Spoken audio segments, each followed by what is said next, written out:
Bismillahirrahmanirrahim. Assalamualaikum warahmatullahi wabarakatuh. Salam sejahtera buat kita semuanya.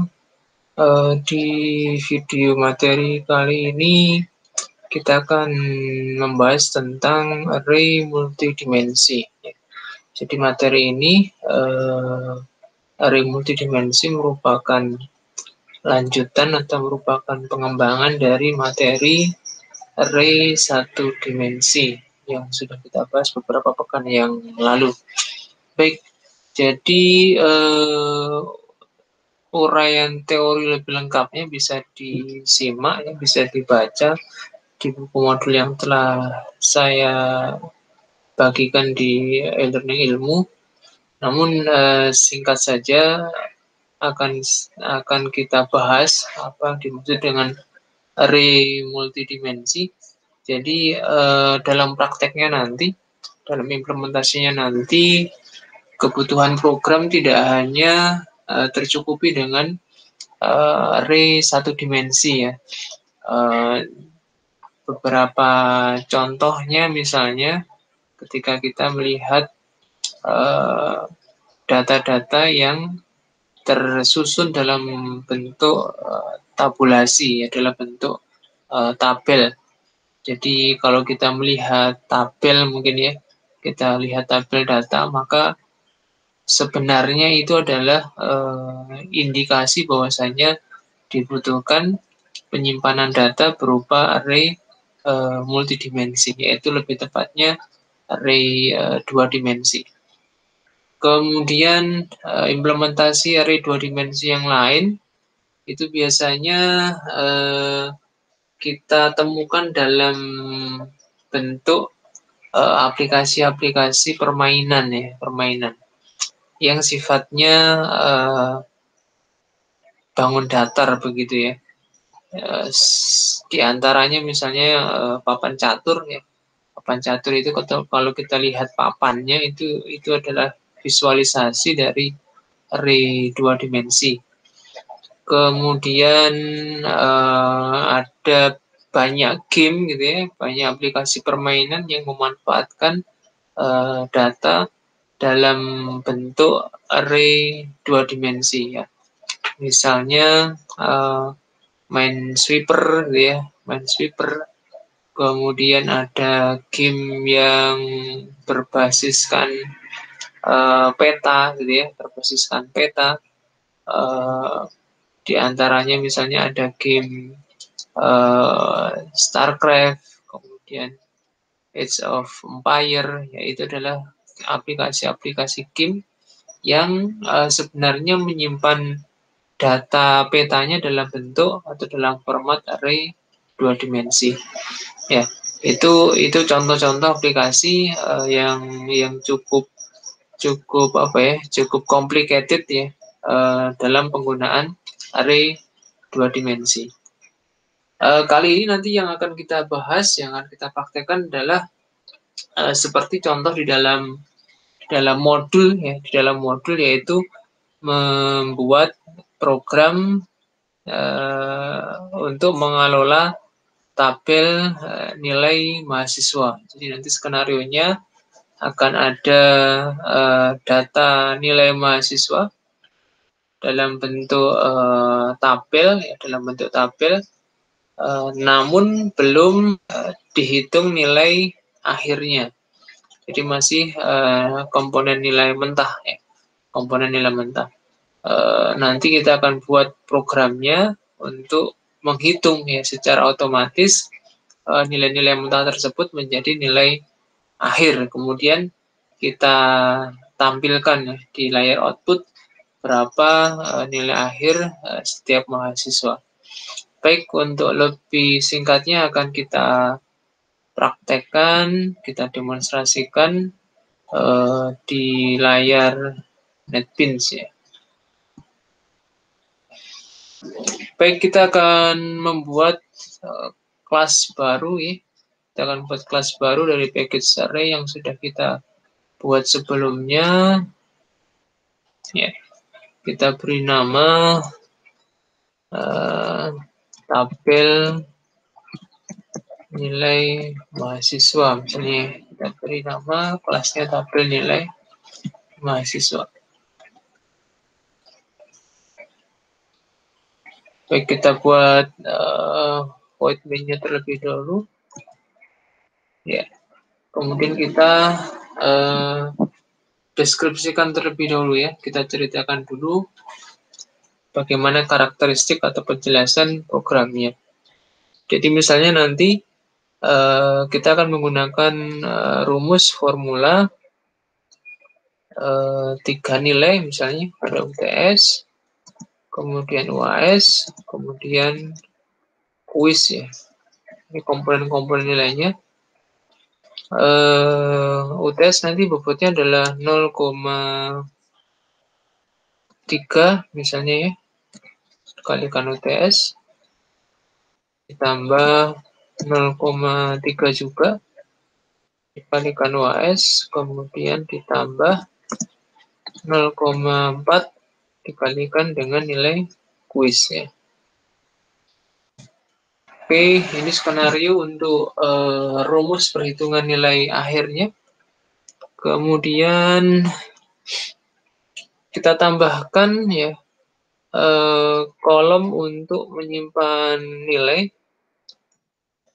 kolom sebelah kiri untuk menyimpan NPM-nya mahasiswa, kolom NPM di kiri, dan kolom NA nilai akhir di kanan ya. Jadi nanti total array yang kita butuhkan, array 2 dimensi yang kita butuhkan adalah jika misalnya nanti ada 5 mahasiswa, maka nanti barisnya adalah berisi 5, sedangkan kolomnya ada 3 kolom untuk nilai dan 1 kolom tambahan di sebelah kiri nanti untuk NPM, kemudian di paling kanan nanti untuk kolom nilai akhir ya, untuk kolom nilai akhir. Jadi total kolomnya nanti ada 5. Jika misalnya nanti kita membuat data 5 mahasiswa, maka nanti ukuran barisnya sebanyak 5, kemudian ukuran kolomnya juga sebanyak 5. Oke, kita buat array-nya, nama variabelnya nilai, kemudian kita deklarasikan ya. Kita deklarasikan seperti ini. Nilai dengan dua kurung siku. Kurung siku pertama untuk menyimpan indeks baris yang di depan, kemudian yang di belakang atau yang kedua untuk menyimpan indeks kolom. Jadi nanti di dalam array 2 dimensi indeksnya ada 2 ya, indeksnya ada 2. Kalau 1 dimensi indeksnya hanya 1 ya, biasa kita sebut I, J, K atau N begitu. Tapi nanti kalau sudah menggunakan array 2 dimensi maka indeksnya ada 2 ya. Umumnya kita sebut dengan nama baris dan kolom. Indeks baris yang ada di depan, kemudian indeks kolom yang ada di belakang. Sama dengan 1 dimensi, indeks dari array 2 dimensi dimulai dari 0 ya, dimulai dari 0. Baik, kita inisialisasi langsung array nilai dengan data nilai ya. Di sini ada isian berarti nilai 3 nilai plus 1 NPM ya, plus 1 NPM.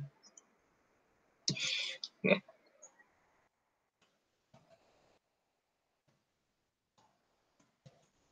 Misalnya kita buat 5 misalkan ya.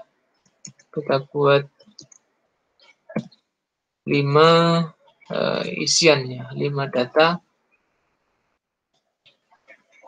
mahasiswa. Oke, nilainya, ini NIM-nya. Yang depan adalah NPM-nya. Kemudian nilai UTS, nilai UAS, nilai kuis ya. Misalnya nilai UTS, kemudian UAS, kemudian kuis, kemudian 0 ya. Ini untuk nilai akhirnya, ya nilai akhirnya 0. Kemudian ini untuk NPM-nya, kita buat 5 data mahasiswa.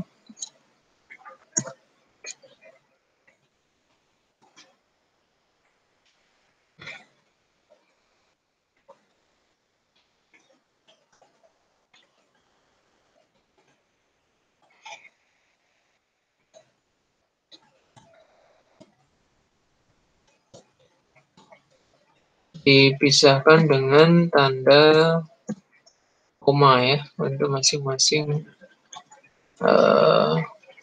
baris dipisahkan dengan tanda koma.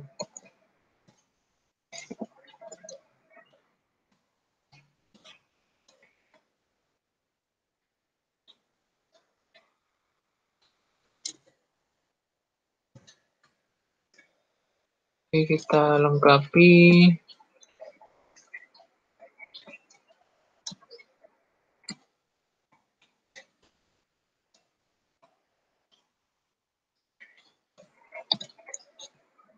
Untuk 5 mahasiswa.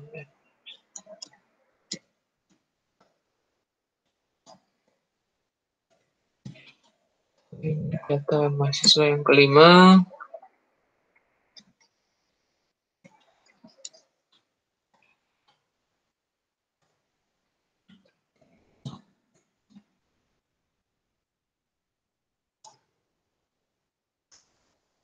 Ya, baik, ini inisialisasi array nilai 2 dimensi dengan 5 baris dan 5 kolom ya.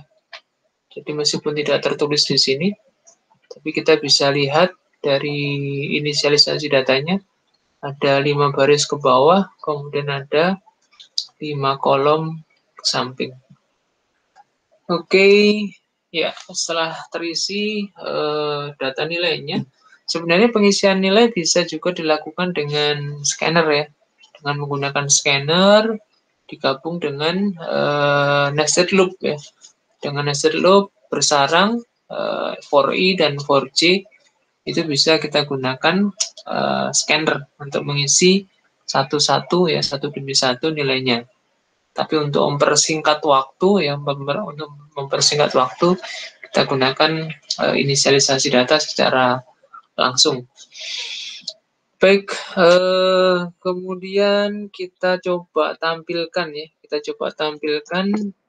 data-data array 2 dimensi yang sudah kita masukkan dengan judul daftar nilai mentah misalkan ya, mahasiswa ya, misalnya begini. Kemudian kita tampilkan NPM ya. Kemudian TS OS, kemudian kuis ya. Oke, nilai mentahnya mahasiswa. Kemudian kita tampilkan isi array-nya satu persatu. Kita gunakan ulangan. Jadi array nanti erat kaitannya dengan perintah perulangan ya, perintah loop ya, untuk operasi yang lebih efisien ya, lebih efisien. Kita gunakan nested loop. Kenapa nested loop? Karena array-nya 2 dimensi. Jadi ada indeks baris, ada indeks kolom, sehingga kita akses nanti indeks barisnya oleh I, sedangkan indeks kolomnya oleh J. Ya. Oke. Kemudian kita tampilkan, ya, kita tampilkan di sini nilai, ya, kita tampilkan ke samping nilai indeks I, kemudian J, ya, baris I, kolom J. Cetak ke samping menggunakan perintah print. Jadi nilainya per mahasiswa nanti ke samping. Jadi untuk 1 I untuk sebuah nilai I itu mewakili satu baris mahasiswa ya. Sehingga nilai UTS, UAS kuisnya akan dicetak ke samping sehingga kita gunakan perintah print. Setelah looping J selesai, berarti satu mahasiswa selesai, baru kita turun ganti baris dengan perintah print line ya. Ke sampingnya kita gunakan /t ya. Kita sesuaikan dengan yang judul tabelnya. Oke, kita lihat hasilnya apakah sudah benar. Oke. Jadi muncul kolom yang paling terakhir 000 semua. Kita lupa menambahkan judulnya di nilai akhir. Kita cek lagi kurang satu di sini, yaitu /t NA ya, nilai akhir. Kita lihat kembali apakah sudah benar. Ya, jadi mudah muncul NPM, UTS, OS, kuis, nilai akhirnya masih kosong. Nilai akhir ini yang nanti akan kita hitung. Baik, kita kembali ke source code, kita lanjutkan proses perhitungan ya. Jadi karena untuk menghitung nilai akhir itu mengakses nilai mentah yang ada di baris yang sama ya, di baris yang sama. Jadi kita akses satu persatu, disesuaikan dengan rumus, maka kita gunakan perulangan juga ya untuk menghitung nilai akhir. Jadi kita gunakan looping perulangan, jumlahnya sebanyak 5. Kita hitung rumusnya NA. Bukan NA ya, nilai indeks I ya, kolom keempat ya. Harap hati-hati, kolom keempat. Kenapa keempat? Karena nilai akhir itu berada di kolom paling kanan ya, kolom paling kanan. Sedangkan ukuran atau jumlah kolomnya tadi kita deklarasikan sebanyak 5. Maka indeks paling besarnya adalah 5 dikurangi 1, yaitu 4. Jadi ini kita akan mengisi kolom nilai akhir untuk setiap mahasiswa di indeks pertama ya, indeks 0. Jadi kalau nilai I-nya 0, maka dia mengakses mahasiswa pertama, kalau I-nya 1, mahasiswa kedua, dan seterusnya. Rumusnya kita gunakan 0,3 dikalikan nilai indeks I, kita akses nilai UTS-nya, berarti kolom ke-1 ya. Kenapa kolom 1? Karena kolom ke-0-nya berisi NPM ya. Jadi kolom 0-nya berisi NPM, maka kita akses kolom ke-1. 0,3 dikali nilai indeks I juga, kita akses UAS yaitu kolom kedua. Kemudian kita tambah yang terakhir kuis 0,4 kali nilai indeks barisnya I juga sama, di baris yang sama, kolomnya kita isi ke 3 ya. Baik, ini rumusnya sudah kita masukkan, ada keterangan error di sini, kita lihat. Ya, ada keterangan incompatible types ya. Artinya ada tipe yang tidak cocok antara sebelah kiri tanda sama dengan dan sebelah kanan tanda sama dengan. Dikatakan di sini ada conversion dari double to in ya. Jadi yang sebelah kanan itu bertipe double, pecahan ya. Kenapa? Karena ada 0 komanya itu. Kemudian di sebelah kiri kita deklarasikan tadi integer ya. Sehingga ada problem nih kalau double dipaksakan masuk ke integer. Sehingga supaya tidak muncul error, ya kita ubah array nilai menjadi double. Ya. Kita ubah array nilai menjadi double. Oke, problem solve. Ya. Setelah dihitung, kita tampilkan kembali. Ya. Kita tampilkan kembali nilai akhir. Ya. Nilai akhir kita tampilkan kembali.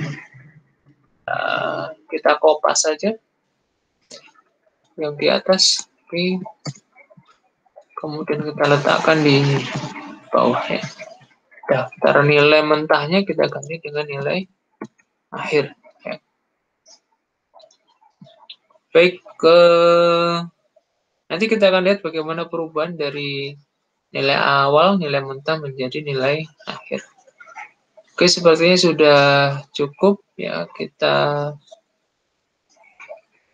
tambahkan slash nanti supaya tidak gabung dengan teks di atasnya.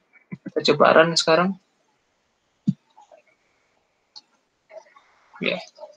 Oke, muncul nilai akhir seperti yang diperoleh dari rumus perhitungan ya. Baik, jadi ini contoh program yang menggunakan array dua dimensi ya, menggunakan array dua dimensi. Jadi kita membuat program tabel daftar nilai mahasiswa ya. Kebetulan ya di array dua dimensi ini semuanya menggunakan tipe data bilangan ya, kebetulan. Jadi memang harus kita set bahwasanya untuk supaya bisa tertampung dalam sebuah array itu tipe datanya harus sama ya. Bagaimana Pak kalau misalnya ada tambahan atau sisipan nama di tabel tersebut, maka otomatis tidak bisa kita jadikan dalam satu array dua dimensi. Jadi kita pilah-pilah ya, kita pilih-pilih yang tipenya sama bisa kita jadikan array dua dimensi. Yang tidak sama ya terpaksa kita keluarkan ya, kita buat array tersendiri ya, sesuai dengan tipe yang berbeda tadi. Ya, jadi itu yang perlu diperhatikan, tidak semua tabel bisa kita jadikan satu dalam array dua dimensi, tapi kita harus cek dulu apakah tipenya sama ataukah beda. Yang sama bisa kita kumpulkan untuk menjadi sebuah array dua dimensi. Sedikit tambahan bahwasanya sebenarnya program ini juga bisa diselesaikan dengan array satu dimensi. Ya. Beberapa array satu dimensi. Ya. Jadi bisa saja misalnya kasus ini bisa kita buat. Kalau kita lihat dari kolom-kolomnya ini bisa kita jadikan array sendiri-sendiri satu dimensi. Jadi bisa menjadi array NPM, array UTS, array UAS, array kuis, array nilai akhir itu bisa. Sehingga nanti muncul ada 5 deklarasi array satu dimensi. Sebenarnya bisa. Dan hasilnya juga akan sama. Hasilnya akan sama. Cuma nanti bedanya adalah ketika kita buat array dua dimensi, maka ikatannya akan jelas gitu ya. Ikatannya akan jelas. Ya, kenapa? Karena variabelnya hanya satu. Ya, variabelnya hanya satu. Kemungkinan untuk salah indeks tidak akan terjadi, gitu ya. Tidak akan terjadi kesalahan akses terhadap indeks ketika array-nya dua dimensi, alias dijadikan satu. Tapi kalau array-nya satu dimensi dalam jumlah banyak, ada kemungkinan nanti kita mengakses salah indeks, gitu ya. NPM-nya kita akses indeks 0, UTS-nya kita akses indeks 1. OS-nya kita akses indeks 2 di proses yang sama. Ya, kalau seperti itu nanti hasilnya tidak akan sesuai dengan yang diharapkan. Ada kemungkinan seperti itu ketika array dua dimensi yang kita buat tadi dipecah-pecah menjadi array yang lebih kecil ya, yang lebih kecil yaitu yang berupa satu dimensi tetapi berjumlah banyak.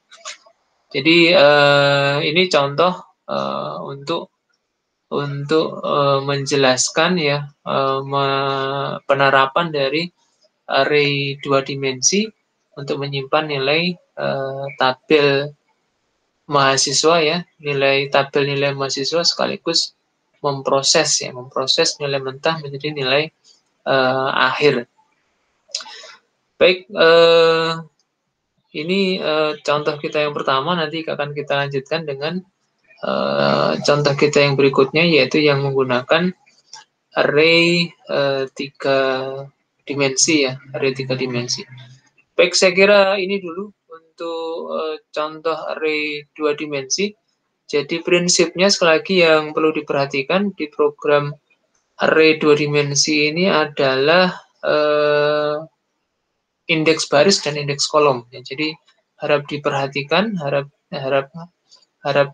mendapat perhatian khusus terkait indeks baris dan indeks kolom.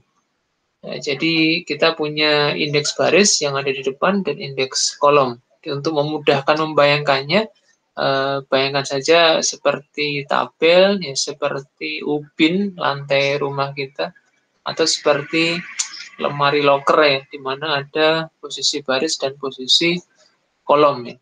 Jadi itu saya kira yang perlu untuk diperhatikan.